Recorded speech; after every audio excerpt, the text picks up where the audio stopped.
Everyone, आपका स्वागत है फ्यूचर वर्ल्ड ऑफिशियल पर। तो आज हम बात करेंगे यूके आईएलआर की कि जब कोई इंडिविजुअल आता है यूके में तो वो सपने देखता है पीआर के। तो उसमें आईएलआर लेने के 2 ऑप्शंस होते हैं कि जब कोई इंडिविजुअल यहाँ पर स्किल्ड वर्कर पर 5 ईयर्स स्पेंड कर देता है कंटिन्यूसली तो उसको यहाँ की आईएलआर मिल जाती है, अदरवाइज उसको लॉन्ग रूट में जाना पड़ता है 10 ईयर्स के लिए। तो अभी तक तो सिनेरियो ऐसा था, बट अभी इन्होंने वाइट पेपर पब्लिश किया था 2-3 मंथ्स एगो। तो इन्होंने उसमें बताया था कि ये आईएलआर को हम एक्सटेंड करेंगे 10 ईयर्स के लिए, बट ये इन्होंने क्लियर नहीं किया था कि कौन से स्किल्ड वर्कर इसमें आने वाले हैं। तो अभी बहुत से इंडिविजुअल वरी हो रहे थे इसके लिए।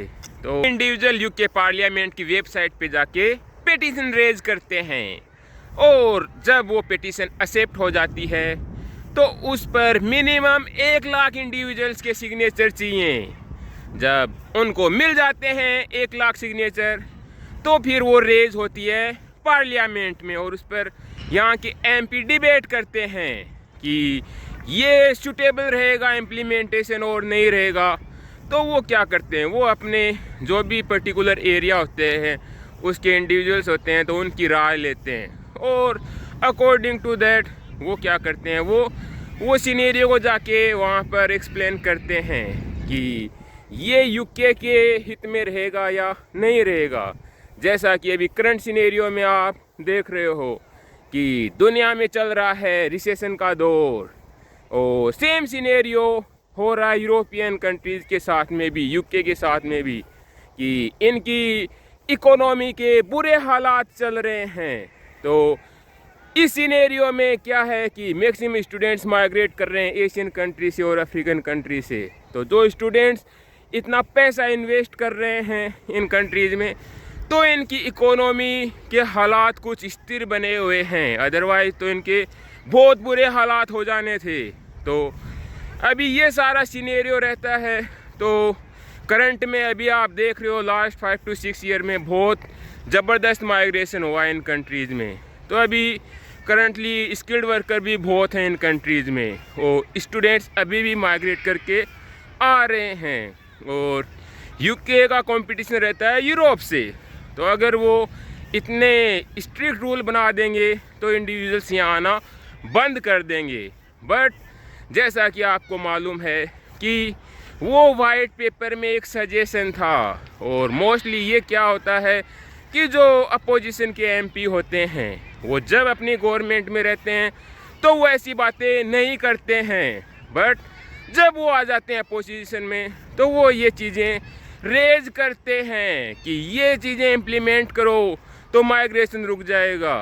तो फिलहाल हुआ क्या है कि जो कंजर्वेटिव एमपीज़ हैं उन्होंने ये मुद्दा रेज किया था कि ये को 10 ईयर्स का रूट बनाया जाए ना कि 5 ईयर्स, क्योंकि वो मानते हैं कि ये ऑटोमेटिक राइट नहीं होना चाहिए किसी का, ये एज ए प्रिविलेज होना चाहिए जो किसी भी इंडिविजुअल को हार्ड एफर्ट के बाद में अर्न करना है, ना कि 5 ईयर्स के बाद में उसको ऑटोमेटिक मिलना चाहिए।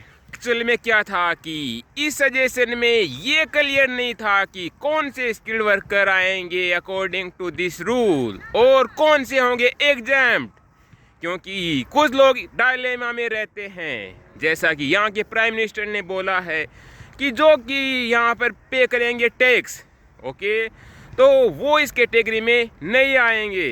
तो क्या होता है कि इंडिविजुअल्स को क्लियर नहीं रहता, क्योंकि टैक्स तो सभी पे करते हैं जो स्किल्ड वर्कर पर रहते हैं।